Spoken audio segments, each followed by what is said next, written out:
why don't I hop into my section so that we can go through it.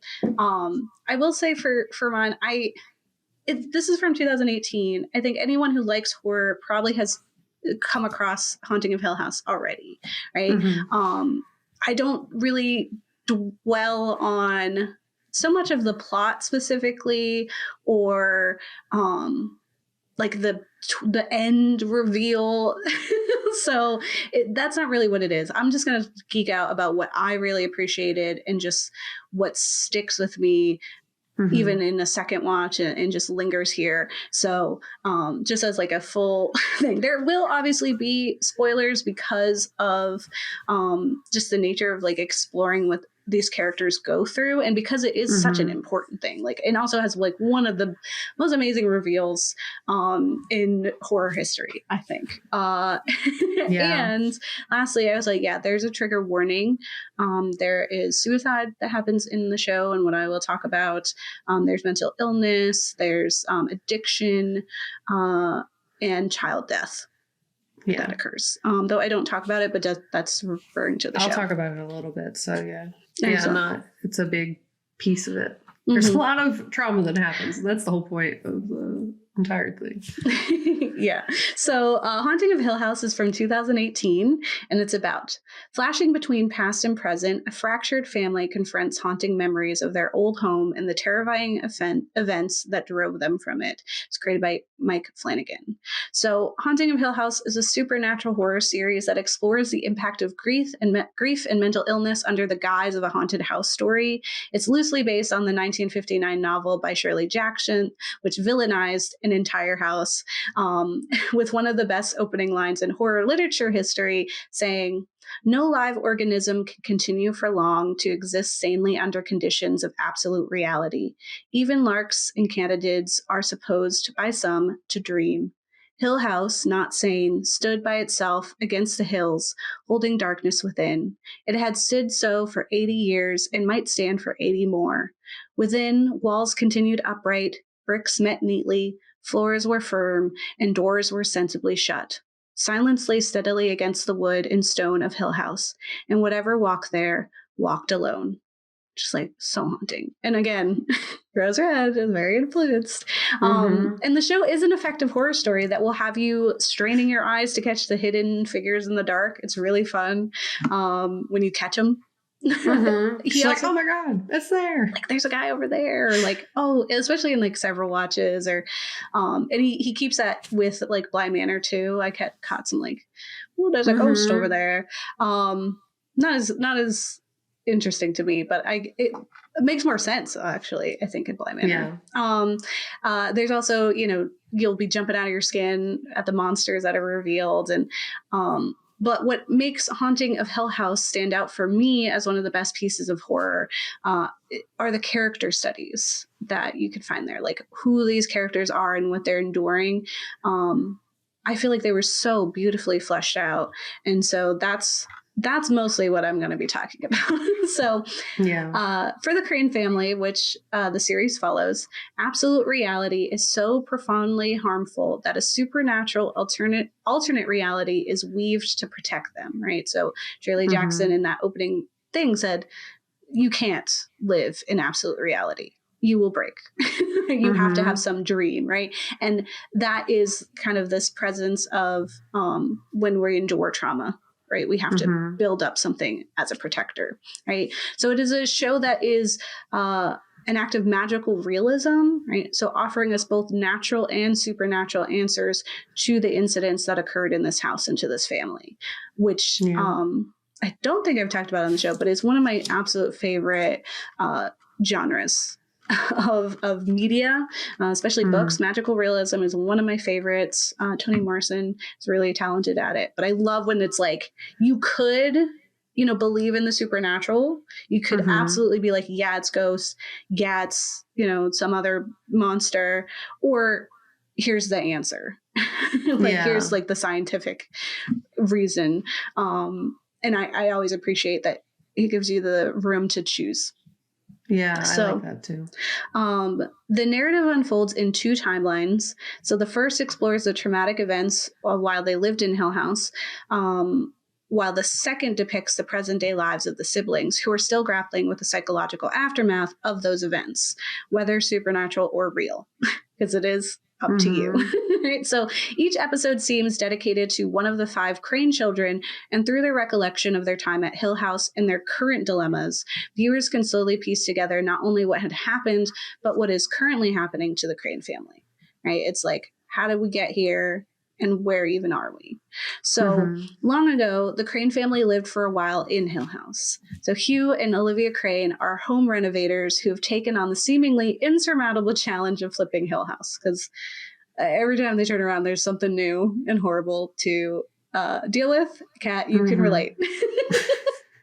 Yeah, as someone who's currently renovating a house, and every time we think we're going to move in, it's like, no. You thought, now there's black mold, literally, like just like in this, just like in Hill House. I knew what it was because I saw it.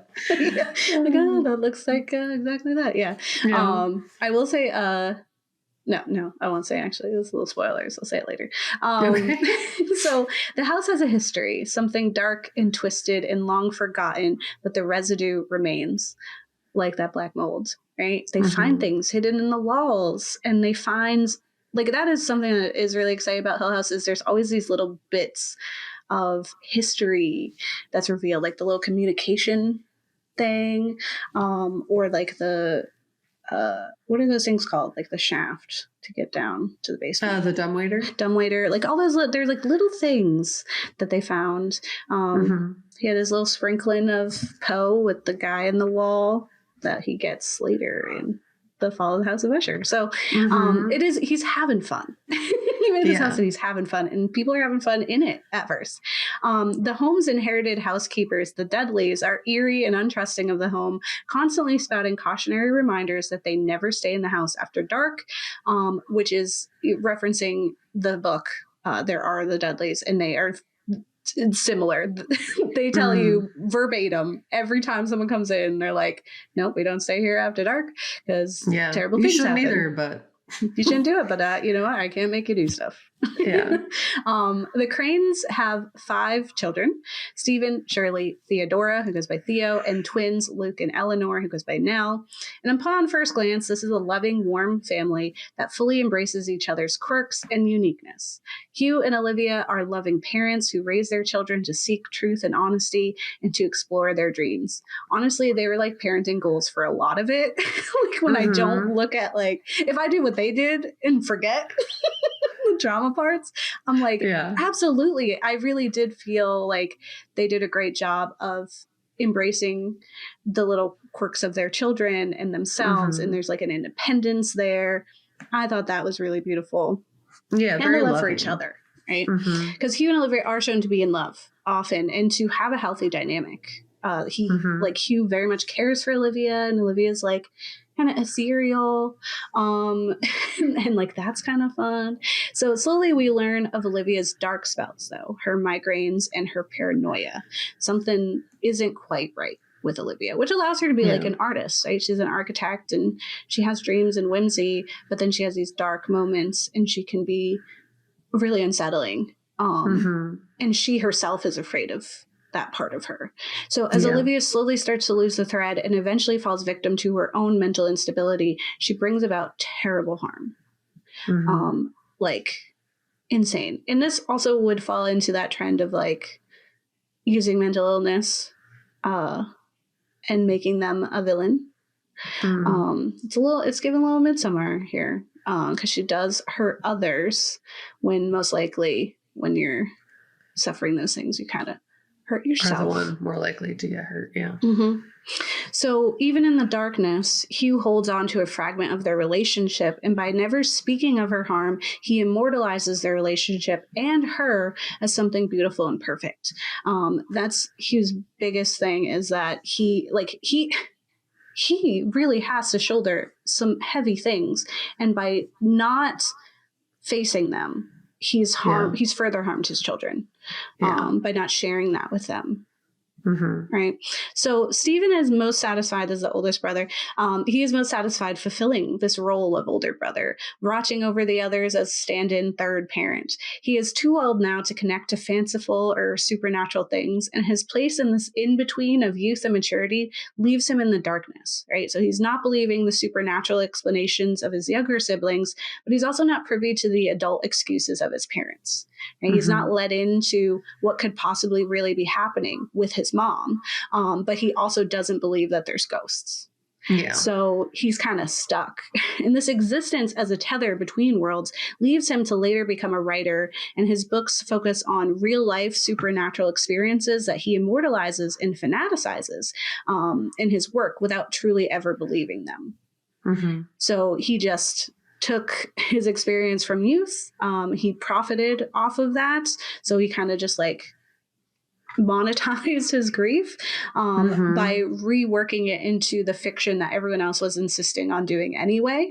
But they villainize him for that too. Yeah. He also, like, his relationship with his wife is pretty flawed. He gets a vasectomy without telling her, because he is afraid of passing on the family mental illness. So, though he, like, that's like the reality, like he knows something was up. He knows something was wrong with his mom, and that it's a sickness that could be inherited. And so to protect people, he doesn't want to bring children into the world. But you gotta talk to your wife about that, bud. So, yeah. We talked about the issues with that a little bit in Hereditary when we unpacked that film too. Yeah. It's I get it. It's heavy. Yeah, like hereditary mental illness. Yeah. Yeah. Then you have Shirley, who is quiet and reserved.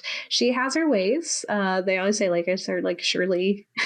Cheryl, you know, she's very calculated and attentive, and her family recognizes this as her way of caring and empathizing, right? I think to outsiders she does seem like blank slate, like unmovable, but when you're watching and you see how she cares, I feel like she feels a lot more than probably anybody in there. It's just the way that she approaches it. Yeah. And as a tween in Hill House, she experiences the supernatural from the edge, not quite cast out the way Steve was, but not as intertwined with the surreality as the younger kids. And with her, we see the strongest hold of magical realism, in my opinion, because she experiences things that at first are terrifying because they're an unknown. And her closeness to youth inspires an instinct of fear. Like, immediately she's like, that's a monster. But those fears are quickly dismissed when she's shown the truth and disillusioned. And then it's like, no, this is actually what happens in reality. So she is the one who often gets the harsh lessons throughout. Like, Steve is honestly, like, not even there. But then she has to learn stuff. She's at an age where she's learning, like, reality. So it's like, it's very heavy for her at this time. And an example of this is she sees this terrifying face in the shed. It's like super scary. I was like, I like screamed. So there's a few times where there's jump scares and they're effective. But it turns out that it's actually a wasp's nest, which is equally terrifying in my opinion, that has taken the shape of a discarded mask, because they do that. Like, wasp nests are known to, like, just like kind of shape around something, like found objects. They just happen to unfortunately find a mask, so it looks terrifying. So even when it's being very scary explained, I'm like, okay. But you see why we freaked out, right? You see why that was terrifying to us. And while at Hill House, Shirley finds like further in this kind of like, here's what was scary, and now here's the truth of it. Now she's at Hill House, she finds a litter of discarded kittens, and she's quick to take them in, and she does her best to nurture them. And I think this is an instinct that's very natural to her, being, like you said, parentified, because she is also the only Crain child in the future that has kids. I think that just, like, she feels most at home when she's mothering. Only the cats don't make it. And it's really sad, and really quite traumatic for a child to encounter this, for this to be the way that you learn about death and its cruel permanence. And she has a moment of hope and holds to this magic of youth when it seems one of the kittens is breathing. It's like one of the worst moments of the film because I close my eyes and I can still see it. Like it's so haunting and so horrifying that I wasn't even there, and I still see it if I like think about it. Yeah, especially because like you see that spark, that desperate hope that comes from her. Like, okay, maybe there's one more. Maybe I didn't hurt. Like maybe I saved one, and then that kitten is not breathing. There are bugs in there. A bug comes out, and that is so scary. And then for like this child, that's crazy. And like the parents do have like a whole conversation where they're like, that's not how we wanted to have this conversation about death.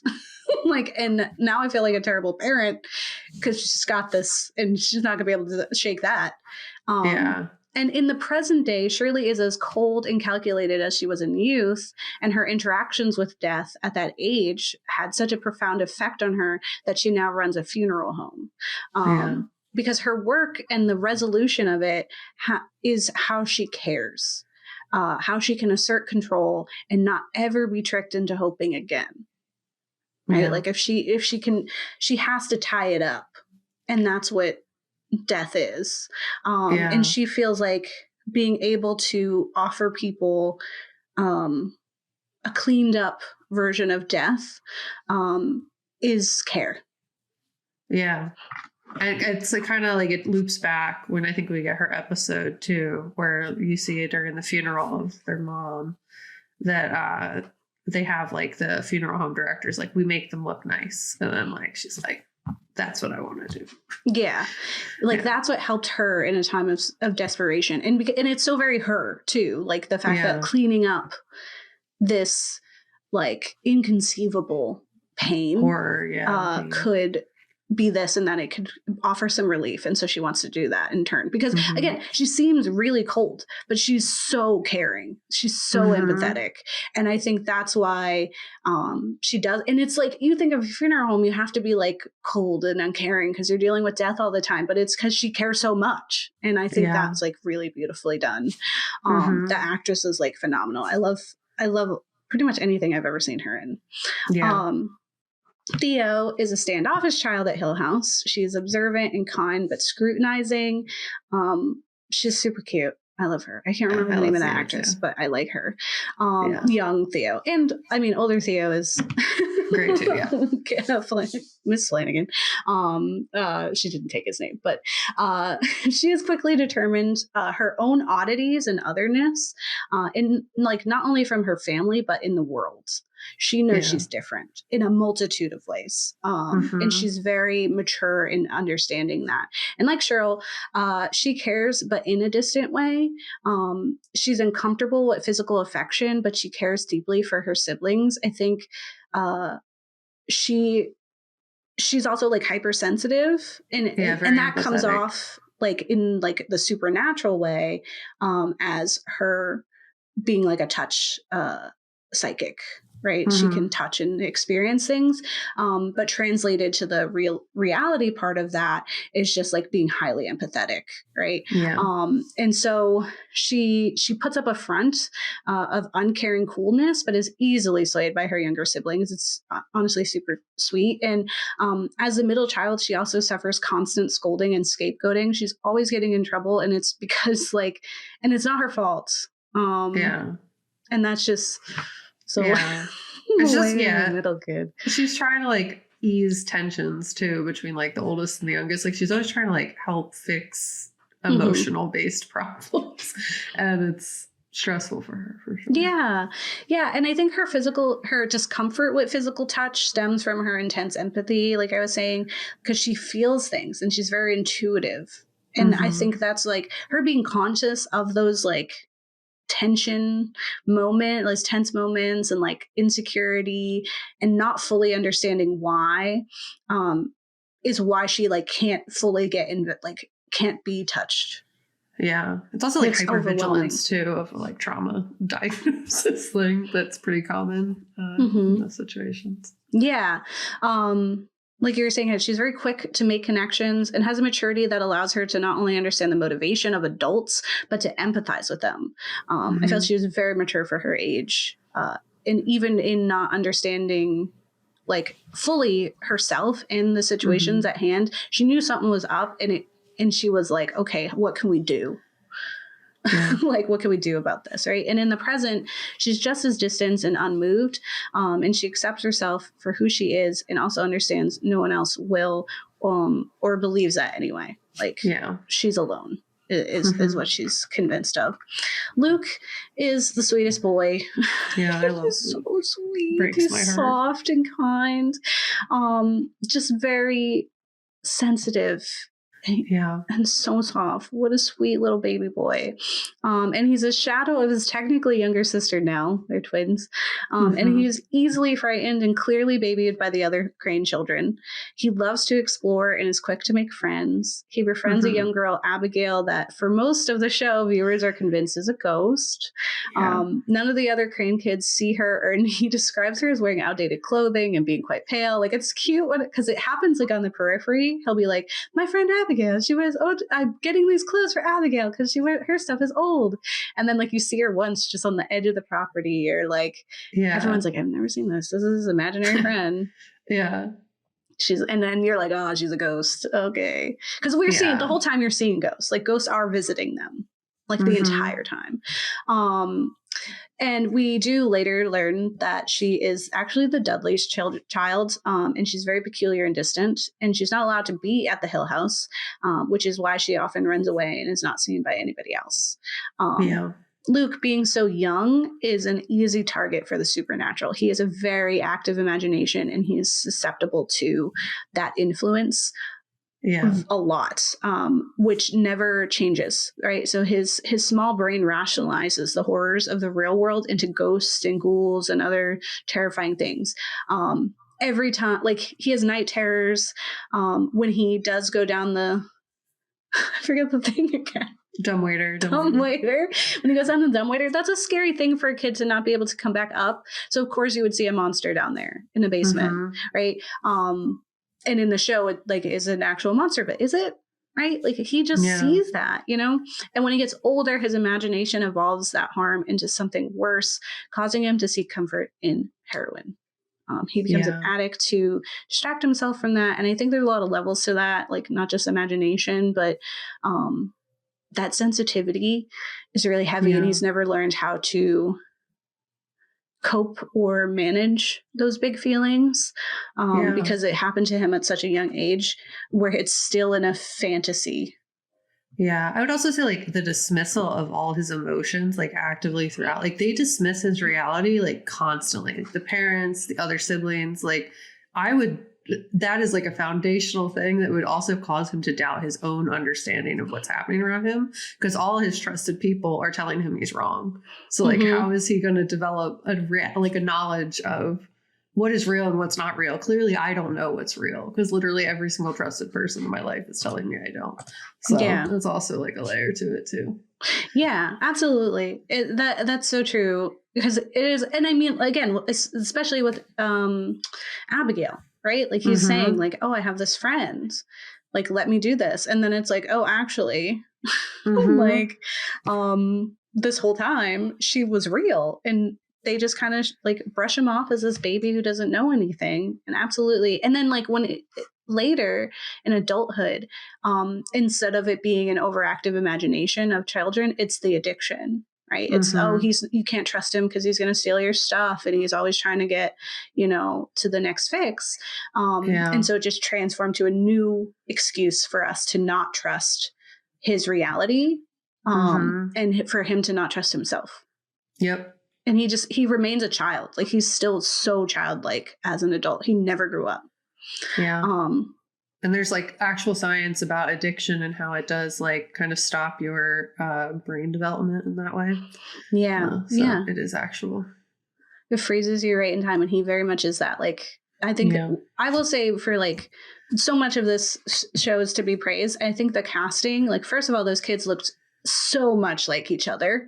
Like they looked like the adult versions of them, to the point, like Shirley especially, I was like, is that her kid?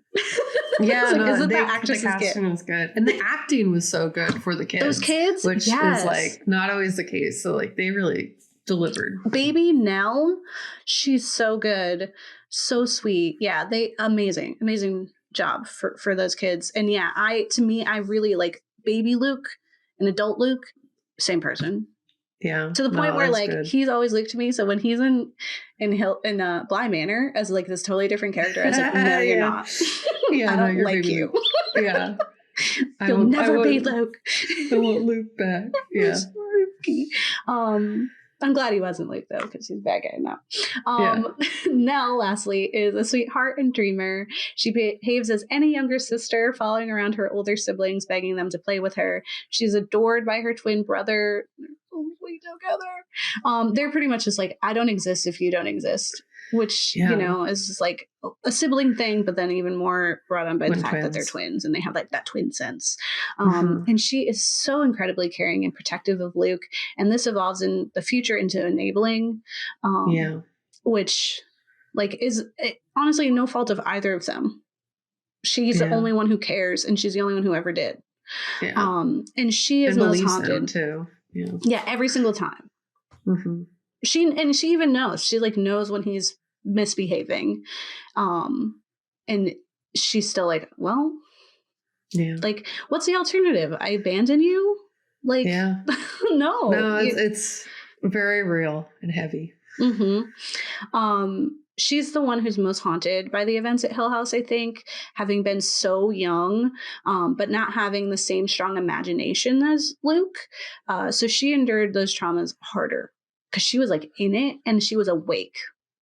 Yeah. If that makes sense. So she is later plagued by nightmares and sleep paralysis, and possibly more terrifying for her, has seemingly inherited her mother's mental illness.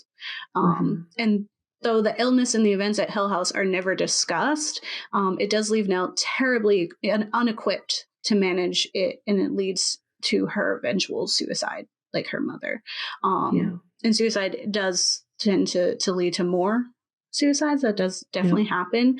And I think just not ever talking about what happens to their mom, like again, what we talked about when we talked about Hereditary was like, there has to be conversations of that. It's not hopeless. It's not like, okay, write me off, right? There are things that you can do. You can be proactive about that. It's not a death sentence.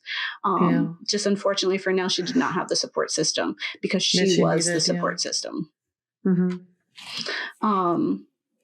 She's also one that they deny the reality of. They're like, oh, boo-hoo. Like she and like her story breaks my heart. And so like I was like losing it.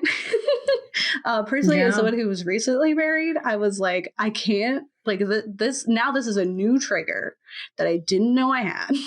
And I was like, I can't, like I already was afraid of like unnecessary, like, you know, or not unexpected demise.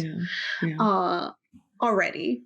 That was just, I was like, no, I get it. I was like, absolutely, I get it. Usually I have like some like fight of like, oh, I would never.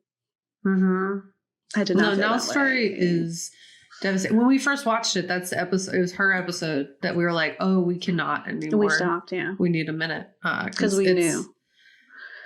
Hard. It's the hardest episode for me as well, and it's very rough to watch because you care. By the time you get to that episode, you care so much about all of these kids that like to witness that, not even knowing what, like I think at that point we don't even know what really happened to them in the red room, and it's like it's still so like it doesn't even matter, right? Like because we see what happened to her in the present, and that it's I can't. I can't. Yeah. So moving on to the impact of grief, which is what the show is about, and something that the ghouls are very familiar with, unfortunately.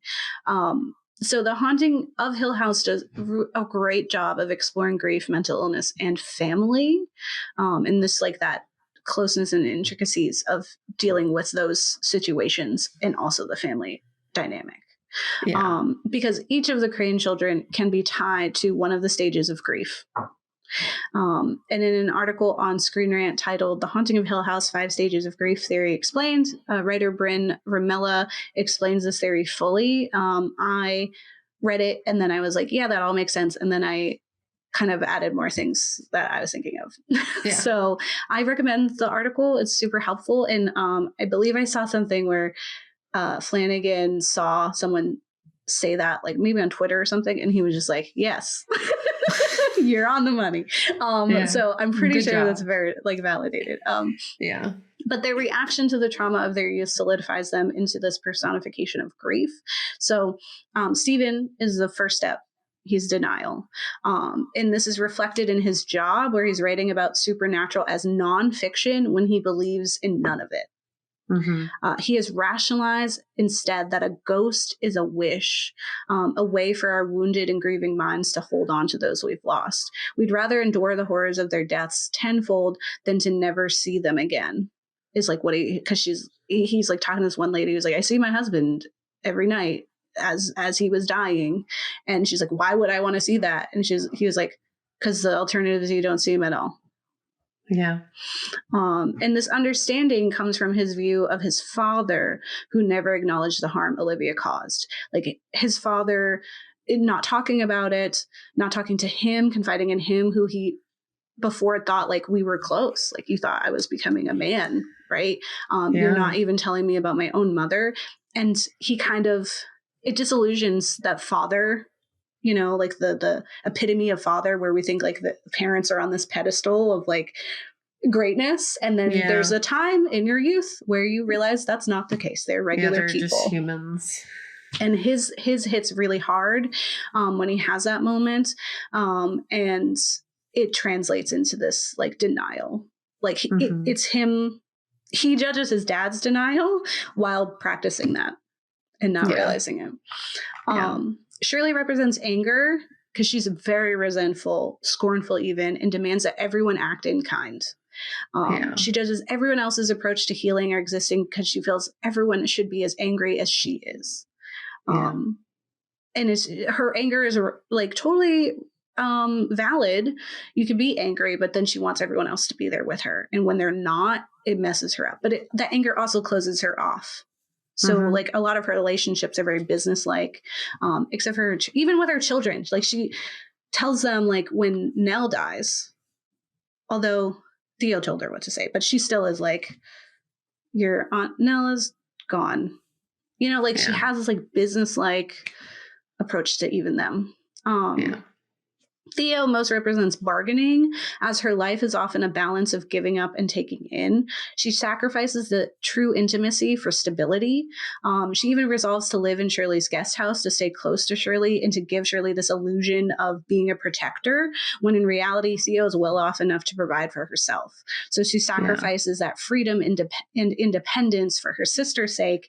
And she sacrifices the potential of love, for like brief, you know, spites of intimacy, because it's scary, right? So it's like, okay, I'll give you this, so you can give me this, but I'm not gonna like. Oh, sorry. It's just like you also like if you don't fall in love, you have nothing to lose. Yeah, I think the bargaining is like she understands that everything is a give and take, so she's only going to give so much because she can't like give more. I mean, she's only going to take so much because she can't give more than that. So it's like, oh, if I love you, there's more for you to take.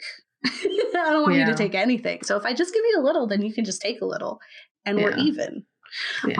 Luke is clearly depression.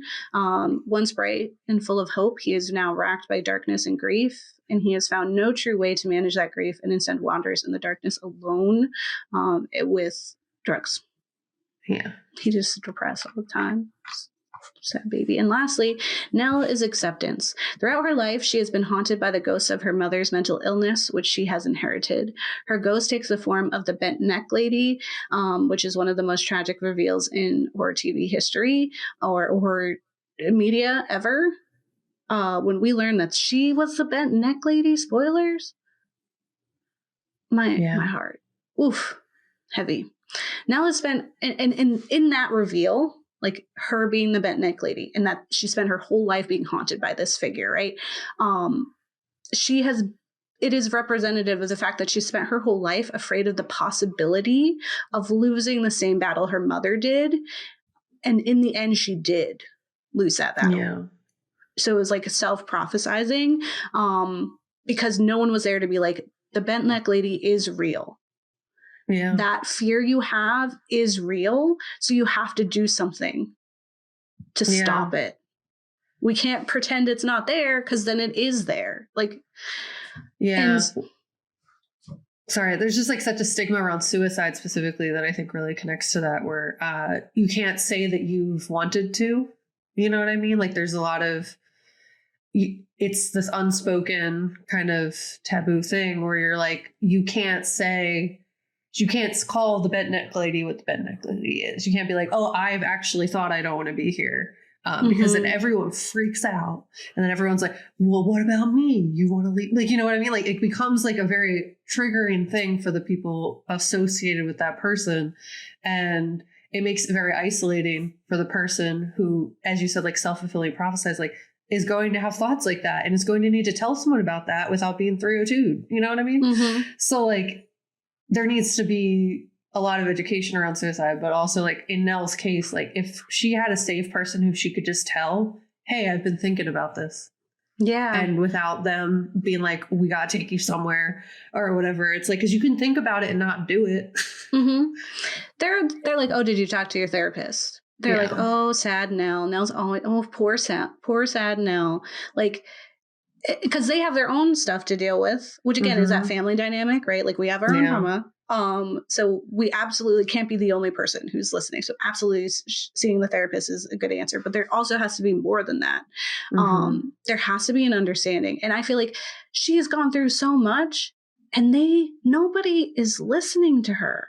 Like, and that's the whole thing is like, she's been screaming both as like a live and dead person, and no one has listened to her. Like the same way with Luke, but like, she's just always been like, that's what she says in like as a child. And then later, like when they have like the blackout where she's just like, I was screaming and screaming and none of you were hearing me. And that's literally what it was for her mental illness, that she was screaming and screaming about her pain and no one stopped.